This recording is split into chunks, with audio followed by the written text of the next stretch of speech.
Assalamualaikum warahmatullahi wabarakatuh. Innal hamdalillah nahmaduhu wa nasta'inuhu wa na'udzu billahi min sururi anfusina wa min sayyiati a'malina. Man yahdihillahu fala mudhillalah wa man yudlillahu fala hadiyalah. Asyhadu an la ilaha illallah wa asyhadu anna Muhammadan abduhu wa rasuluh. Amma ba'du. Yang kami hormati dan muliakan pemirsa Tribuners, khususnya yang beragama Islam dimanapun kalian berada. Semoga pada kesempatan pagi yang berbahagia ini, kita semuanya selalu diberikan oleh Allah nikmat kesehatan dan juga kelapangan atas segala urusan, baik di dunia dan di akhirat. Bersama saya Muhammad Rizky Ramon, berjumpa kembali dalam program Mutiara Islam Tribun Medan bersama Transitive Learning Society, Gerakan Total Produksi untuk Indonesia. Adapun tema kita pada pagi hari ini adalah orientasi masa depan santri. Saat ini telah hadir bersama kita narasumber yang akan menyampaikan materi terkait dengan tema kita pada pagi hari ini. Beliau adalah Al-Mukarram Al-Ustadz Dr. Ansari Yamamah, MA, founder dari Transitive Learning Society. Assalamualaikum, Pak Ustadz. Waalaikumsalam warahmatullahi wabarakatuh. Apa kabar Ustadz? Alhamdulillah. Terima kasih atas waktu dan kehadirannya di studio Tribun Medan. Nah, mungkin Ustadz bisa menyapa Tribuners yang ada di rumah. Silakan Ustadz. Alhamdulillah, para Tribuners dimanapun berada, semoga hari ini, pagi hari Jumat ini adalah hari barokah untuk kita semua, khususnya para Tribuners. Dan tentu saja kita harapkan hari Jumat ini menginspirasi milenial untuk lebih banyak berbuat bagi bangsa, agama, dan masyarakat. Baik, terima kasih Ustadz Ansari. Nah, pemirsa Tribuners, saat ini bertepatan dengan Hari Santri se-Indonesia yang jatuh pada tanggal 22 Oktober setiap tahunnya. Di mana tema yang diusung pada peringatan Hari Santri tahun ini adalah Santri Siaga Jiwa dan Raga. Dan juga beberapa hari yang lalu kita juga merayakan peringatan Maulid Nabi besar Muhammad SAW, di mana peringatan ini tentunya setiap tahun juga kita rayakan. Nah, bagaimana korelasi dari kedua peristiwa tersebut? Dilihat dari sudut pandang Islam transitif, mari kita mulai diskusi hari ini bersama Ustadz Ansari. Baik Ustadz, kita masuk di pertanyaan pertama Ustadz. Bagaimana peristiwa sejarah lahirnya Hari Santri ini menurut Ustadz? Silakan Ustadz. Baik, terima kasih my brother, Mr. Ramon, dan Tribuners yang kami cintai. Alhamdulillah, kelahiran daripada Hari Santri ini terkait sejarah yang sangat panjang sesungguhnya.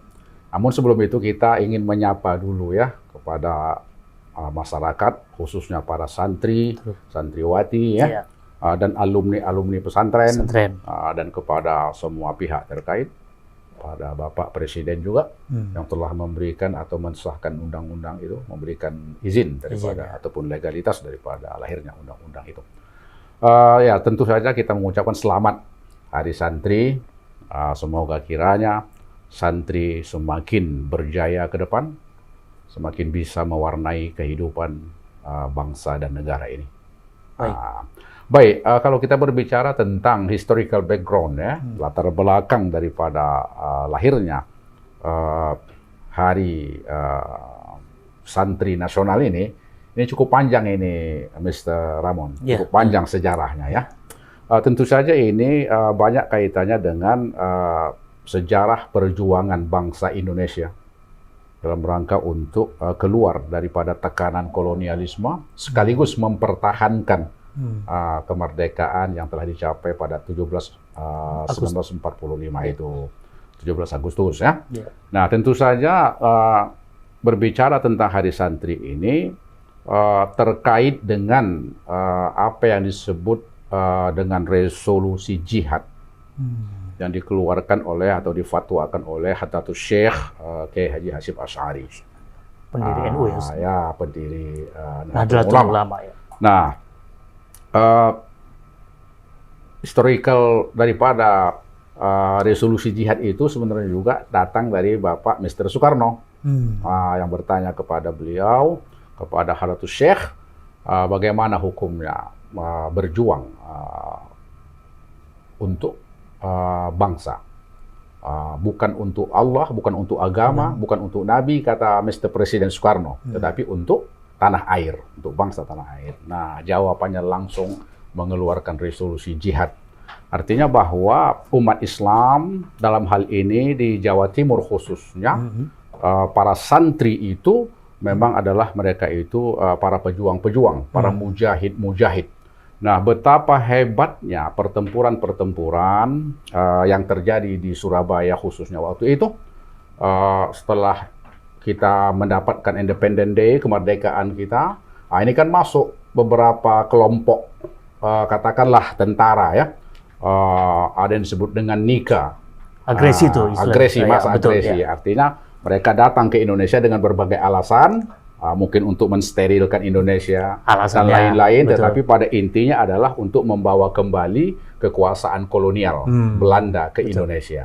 Nah, NIKA itu Netherlands Indies Civil Administration, artinya semacam pemerintahan sipil Belanda yang berboncengan dengan Inggris. Nah, kemudian muncul lagi KNIL. Karena KNIL itu ya. Ini anak-anak sejarah dia, milenial ini pasti sudah kenal ya. Benar. Sudah kenal dengan NIKA, dengan KNIL. KNIL itu apa itu? Het Koninklijk Indisch KNIL ya. Het Koninklijk Nederlands Indisch Leger. Artinya semacam pasukan angkatan bersenjata daripada negeri Belanda. Nah, itulah KNIL itu. Iya. Walaupun nanti KNIL itu dalam sejarahnya banyak juga diikuti, bangsa-bangsa kita sendiri dalam tanda kutip berkhianat kepada perjuangan kemerdekaan. Ya, mungkin karena sesuatu hal, mereka adalah orang-orang yang menggadaikan kemerdekaan bangsanya dan lain masuk ke dalam KNIL ini. Kelompok mereka itu kelompok KNIL tadi ya. Nah, inilah yang ada istilah Belanda hitam itu. Belanda hitam, ada Belanda hitam ya. Dulu Belanda itu orange biasanya. Biasanya Belanda itu macam Tuan Ramon ya. Ini Belanda hitam macam kulitnya macam saya ini gitu kan. Ini KNIL inilah dikenal dengan Belanda hitam, artinya ada bangsa-bangsa, ada pemuda-pemuda, rakyat kita yang memang dalam tanda kutip berkhianat untuk perjuangan bangsa. Kita berharap bahwa apa yang dilakukan oleh pengkhianat kebangsaan itu haruslah jauh dari pikiran generasi milenial, para tribuners dan lain-lain. Nah, betapa hebatnya lagi perjuangan itu, ada lagi yang namanya itu pasukan AFNI. AFNI ini semacam pasukan bersama negara-negara NATO. Apa nama itu? Berkonspirasi ya, beberapa negara Eropa untuk datang ke Indonesia juga. AFNI ini Allied Forces Netherlands Indies. Jadi semacam pasukan NATO lah kalau sekarang ini ya. Istilahnya apa tuh? Pasukan gabungan ya. Beberapa bangsa, Swiss dan lain-lain masuk ke Indonesia. Sekutu lah, pasukan sekutu. Jadi 3 kekuatan besar inilah memporak-porandakan Indonesia, khususnya daerah Surabaya. Makanya arek-arek Surabaya ini bertempur 10 November. Mungkin sebelum 10 November lagi. Ya. Sejak September, Oktober ya kan. Terus berjuang ini. Puncaknya itu adalah pada 10 November. Nah, jadi yang menarik di sini adalah bahwa perjuangan untuk melawan 3 kekuatan asing ini, santri memegang peran yang sangat luar biasa. Bahkan dalam sejarah itu disebutkan Mr. Malabi namanya itu yang sangat terkenal kan? Iya. Walter Soden Malabi. Ini terbunuh dalam pertempuran pada waktu itu ya? Di jembatan saya lupa itu di Surabaya. Ambarawa bukan? Bukan. Di Surabaya ini terjadi pertempuran. Menurut sejarah, Mr. Malabi ini tertembak atau ditembak oleh santri. Cuman saya belum dapat informasi siapa nama santri itu. Artinya ini sebuah perjuangan santri yang luar biasa. Makanya semangat perang Bung Tomo juga ini dipatua melalui fatwa Kiai Hasyim Asy'ari 100 Syekh. Jadi disinilah kumandang-kumandang takbir diperkuat oleh Hadratus Syekh Bung Tomo memakai takbir Allahu Akbar, hidup atau mati. Jadi memang perjuangan santri ini dalam sejarah khususnya di Pulau Jawa, Jawa Timur dalam mempertahankan agresi Belanda itu sangat luar biasa. Cuman itulah tadi dalam tentang waktu, terutama di masa Orde Baru, ya sejarah perjuangan ini santri ini agak ya tereliminir ya. Tereliminir. Oleh karena itu berdasarkan fakta-fakta sejarah betapa hebatnya santri bersama masyarakat, bersama umat Islam.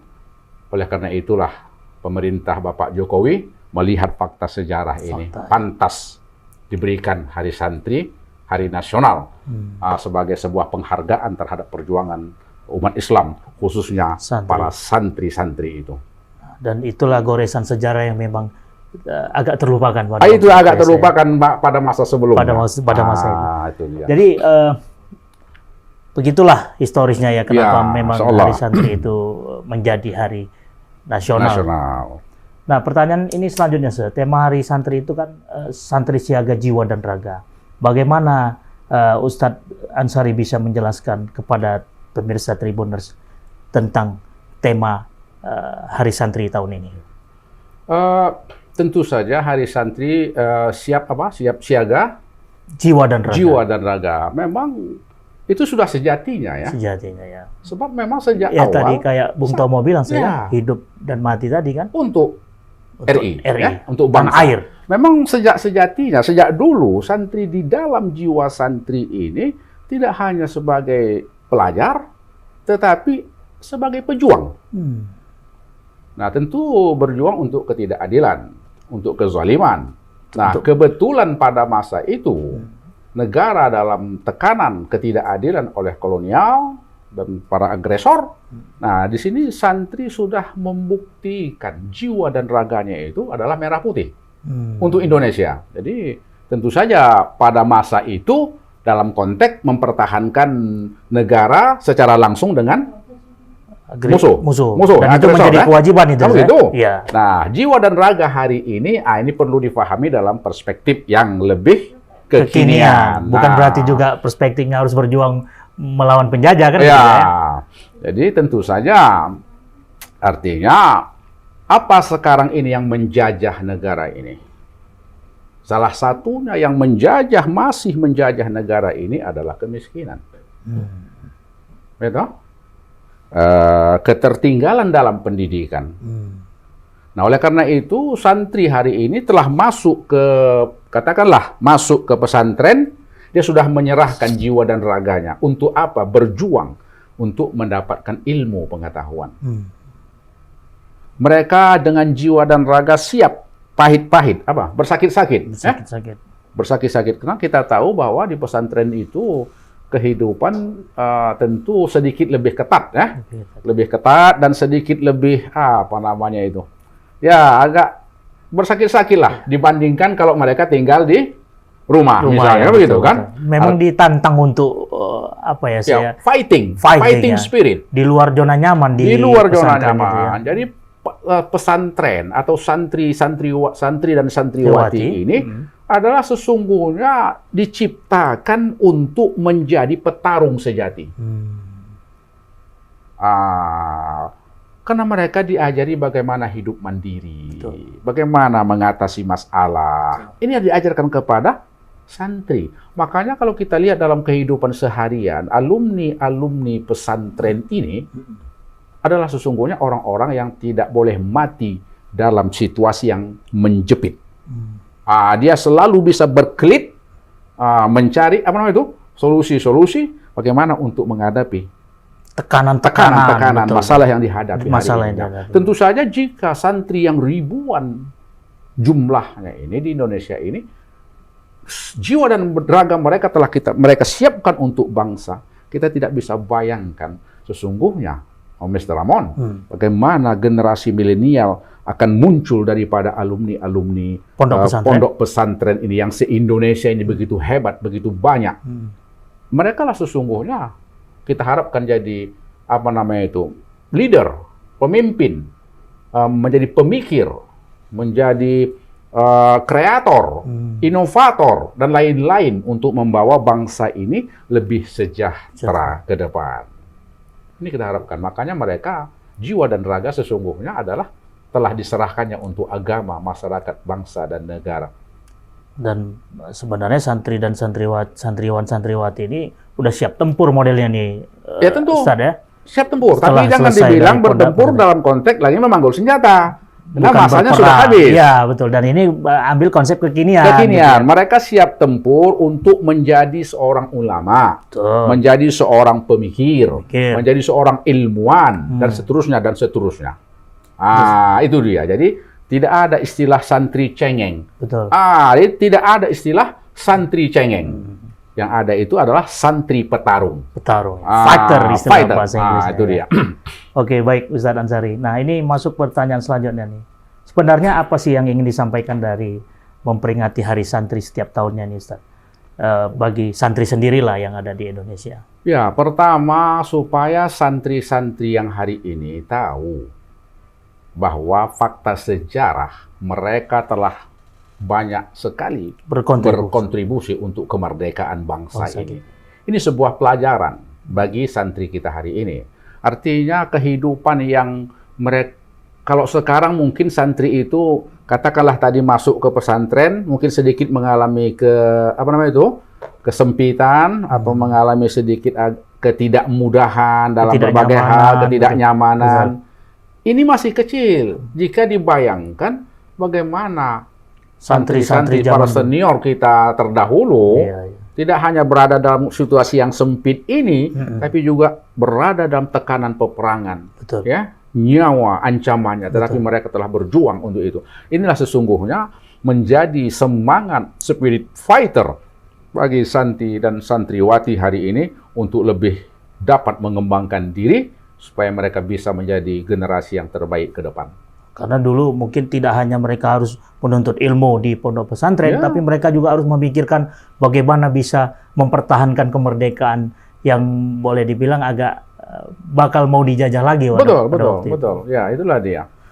Baik, Ustadz. Nah saat ini memang apa upaya yang harus dilakukan, terutama oleh pemerintah, agar kaum milenial ini ya, model kekinian ini benar-benar berorientasi ingin ataupun mau melanjutkan studinya di bidang keilmuan agama, terutama ke pondok-pondok pesantren. Apakah memang ada sosialisasi dan segala macam? Mungkin apa yang harus diwacanakan oleh pemerintah? Baik, sebenarnya banyak hal ya. Artinya, pertama kalau kita ajak atau kita pengaruhi orang untuk masuk ke pesantren atau memasukkan anaknya ke pesantren, saya pikir sudah tidak apalagi, karena memang semangat memasukkan anak ke pesantren itu atau keinginan anak-anak milenial untuk ke pesantren semakin kuat hari ini.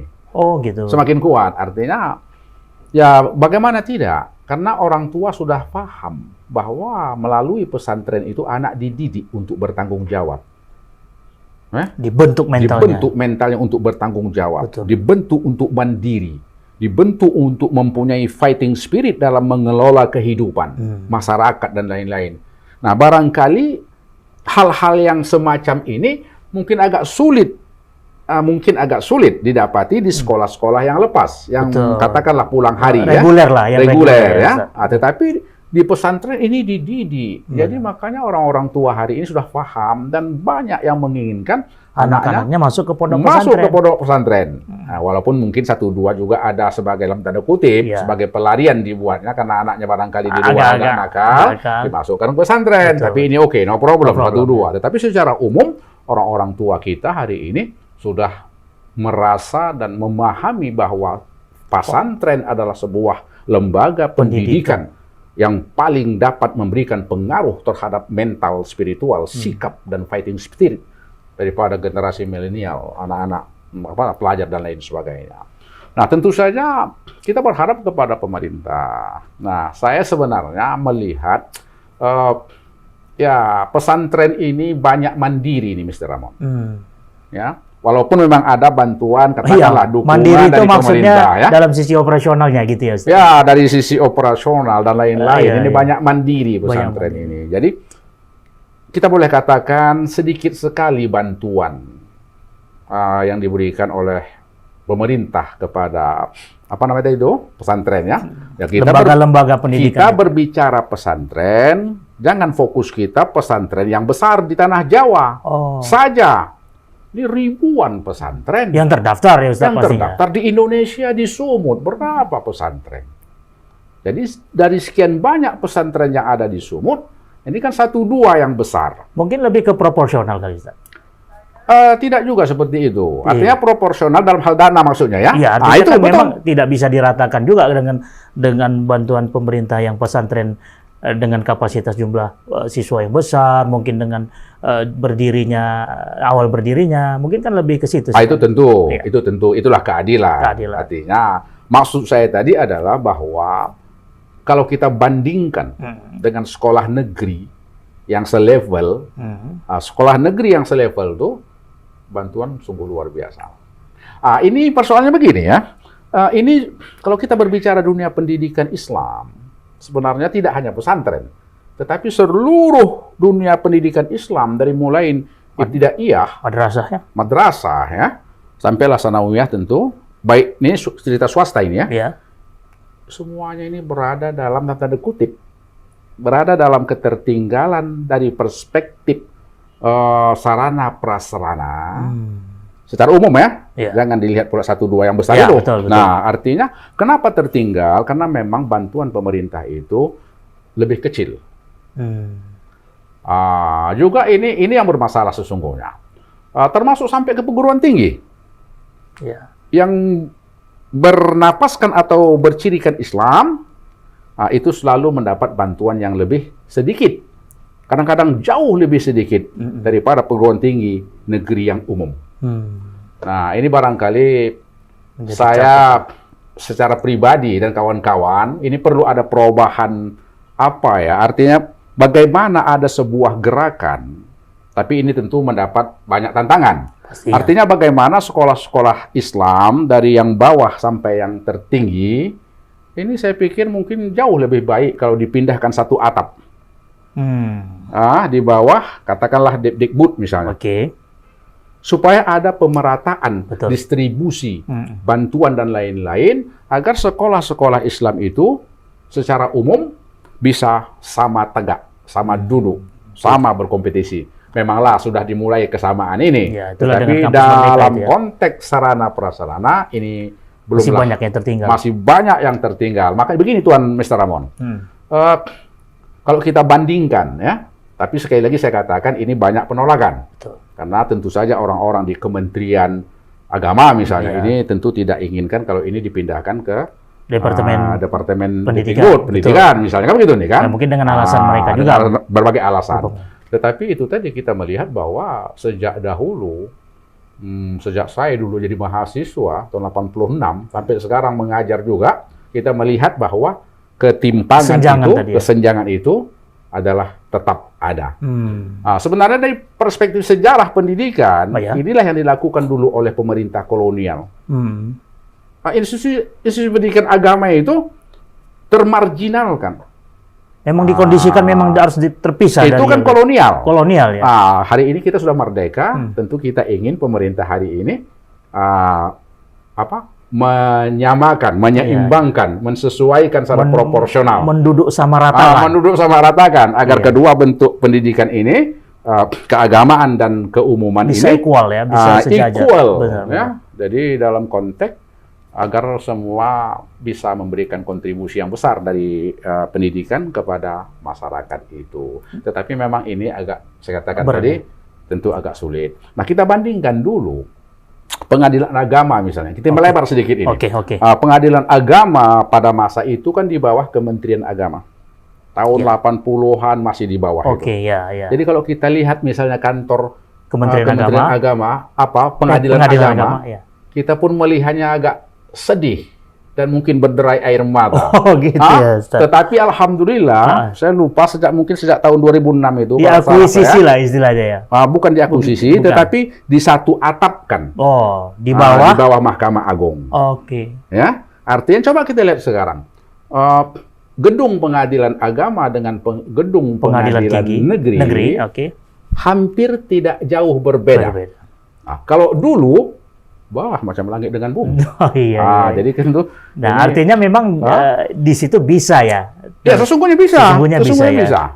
Tapi Ustadz Ansari melihat adakah kira-kira gerakan mau arah ke situ? Kalau saya Terkait tidak dengan salah, pengelolaan satu atap. Mr. Presiden kita, Mr. Jokowi Widodo, sudah mencanangkan itu beberapa waktu yang lalu, supaya pendidikan itu se-Indonesia ini satu atapkan. Di bawah Dikbud dan Dirjen Ristek Dikti ya, bawah Ristek Dikti ya. Betul. Sesuai dengan levelnya ya. Nah, tetapi itu tadi, para ulama, katakanlah para tokoh-tokoh di Kementerian Agama misalnya, ini mungkin masih perlu pembelajaran yang lebih jauh untuk menyatukan ini. Tentu saja berbagai alasan dan lain-lain. Kalau menurut Ustadz plus minusnya itu kira-kira di mana, Ustadz? Kalau saya rasa tidak ada plus minus. Tidak ada. Artinya minusnya tak ada, plusnya yang banyak. Plusnya yang banyak. Artinya memang direkomendasi itu karena lebih banyak manfaatnya. Manfaatnya dibanding lebih banyak. mudaratnya. Gitu ya. Kalau minusnya saya pikir tidak begitu. Adalah positifnya, plusnya yang banyak. Ya. Nah, inilah seharusnya dilakukan oleh pemerintah tadi, tentu menyeimbangkan bagaimana bantuan dan lain-lain. Dan faktanya memang seperti itu, Ustaz. Seperti itu. Dan itulah yang harus dan ini sedang digodok oleh Presiden Jokowi. Betul. Kita harapkan seperti itu. Ya, mungkin suatu masukan juga tuh ya, Ustaz ya. Ya, agar cepat terrealisasi. Agar cepat. Karena biar lebih ya, ibarat kalau kata pepatah, duduk sama rendah, berdiri sama tinggi. Jangan lagi ada pandangan bahwa santri ini anak tiri atau kelas rural area, jangan begitu lagi. Oh gitu ya. Harus sama-sama urban. Urban. Begitu kiranya kan? Equal lah kalau gitu. Oke, baik. Terima kasih Ustaz Ansari. Nah, kebetulan kan 2 hari yang lalu kita memperingati Hari Maulid Nabi Muhammad SAW. Nah, apa yang Ustadz bisa sampaikan pesan kepada Tribuner, khususnya santri-santri yang saat inilah sedang berjihad menuntut ilmu di pondok-pondok pesantren ataupun di madrasah yang di Indonesia ini, kaitannya dengan kelahiran dari Nabi Muhammad SAW? Ya, tentu saja telah jelas disebutkan dalam Al-Quran, laqad kana lakum fi rasulillahi uswatun hasanah. Jadi Rasul Nabi Muhammad adalah contoh tauladan. Tentu salah satu yang hari ini kita peringati adalah Maulidur Rasul. Kita ya tentu dalam mengingat ataupun melaksanakan peringatan kelahiran Nabi Muhammad ini, tentu karena beliau ini tokoh yang agung, maka kita pelajari dari kelahiran beliau itu, kita mempelajari sesungguhnya perjuangan beliau. Perjuangan beliau, baik secara individual maupun sebagai pemimpin, leader dan lain-lain, sebagai rasul, sebagai orang yang sangat taat beragama. Jadi yang kita contoh Maulidur Rasul ini adalah tentu hal-hal yang sifat-sifat beliau. Siddiq amanah tabligh fatana. Inilah harus kita kuatkan. Jadi anak-anak santri dan seluruh pelajar dan juga Tribuners, ini kita wajib mentauladani baginda Rasul.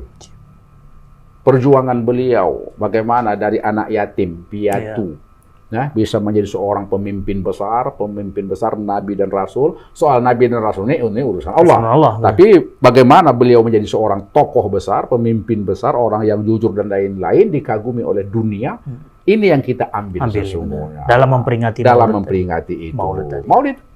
Ya betul. Jadi, karena beliau pun baginda Rasul ini dari kecil sudah ditempa juga kan. Sudah ditempa, betul. Jadi dengan mencontoh Maulidur Rasul, maka lahirlah nanti para santri, para pemuda, generasi milenial, Tribuners, yang dia mengatakan sesuai dengan kata-kata hikmah orang Arab. Laisal fata mangkala hada abi. Bukanlah pemuda itu, bukanlah generasi milenial itu yang berkata, ini ayahku, ini nenekku, ini dan seterusnya. Tetapi dia mengatakan, ma'a walakinal fata mangkala ha adana. Yang mengatakan, inilah saya. Artinya apa? Bahwa pemuda generasi milenial, kita tidak boleh menggantungkan diri kepada kita punya dedi, babe, ayah, encing, dan lain-lain. Kan begitu nih? Kakek, opung, dan lain-lain. Maka kita harus bisa menjadi generasi yang mandiri. Bagaimana kita bisa menjadi generasi mandiri sebagaimana kita contoh Rasulullah? Maka persiapkan diri kita dengan ilmu pengetahuan. Salah satunya adalah pesantren. Pesantren. Nah, itu dia. Itulah kita digodok, ditempa Ditempa. untuk menjadi pribadi yang mandiri dan menjadi diri sendiri. Benar, benar. Baik, nah apa nih pesan yang ingin Ustadz sampaikan kepada kaum milenial lah ya, terutama Tribuners yang sedang menyaksikan acara ini, agar mau kiranya melanjutkan pendidikannya di pondok pesantren. Silakan Ustadz. Ya, tentu pesantren ini sebagaimana kita katakan tadi adalah sebuah pendidikan yang tidak hanya menempa ilmu pengetahuan, Agama tetapi juga khususnya. ya, tetapi juga adalah sikap diri dan Perilaku. lain-lain, perilaku dan Attitude lain-lain, dan semua ya, di situ. karakter, Karakter semua ada di juga. situ. Oleh karena itu ya tentu saja kepada orang-orang tua, anak-anak muda, generasi milenial, ya tentu saja pesantren merupakan sebuah pilihan pendidikan yang bisa kita katakan one of the best institution of Islam, one of the best Islamic educational institution hari ini. Jadi pesantren itu bisa dikatakan salah satu industri keagamaan, pendidikan keagamaan yang paling top, paling best hari ini untuk saat ini ya. Jadi artinya ya perlu menjadi perhatian orang-orang tua, generasi muda, milenial dan lain-lain, Tribuners dan lain-lain, bahwa pesantren itu adalah sebuah tempat yang amat sangat Representatif lah ya. representatif dalam rangka untuk melahirkan para generasi muda. Cuman begini, apa namanya itu, ada satu hal yang perlu juga kita robah dalam mindset. Tetapi ini terkait dengan para mungkin metode ataupun materi pendidikan yang ada di pesantren. Kalau saya pribadi melihat, ya perlu ada sebuah reorientasi atau orientasi baru daripada katakanlah pendidikan pengelola pesantren secara nasional, bahwa kita tidak mesti hanya terpaku bahwa pesantren itu untuk melahirkan ulama. Oke.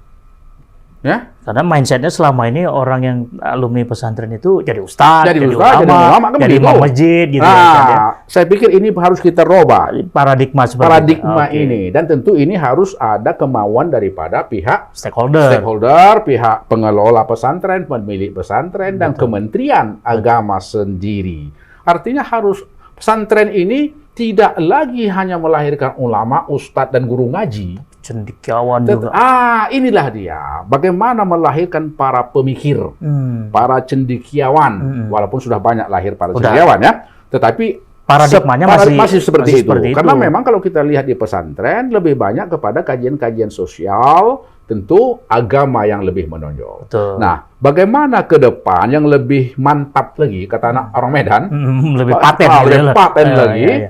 kita memunculkan pesantren-pesantren yang memperkuat dimensi-dimensi kajian sains dan teknologi.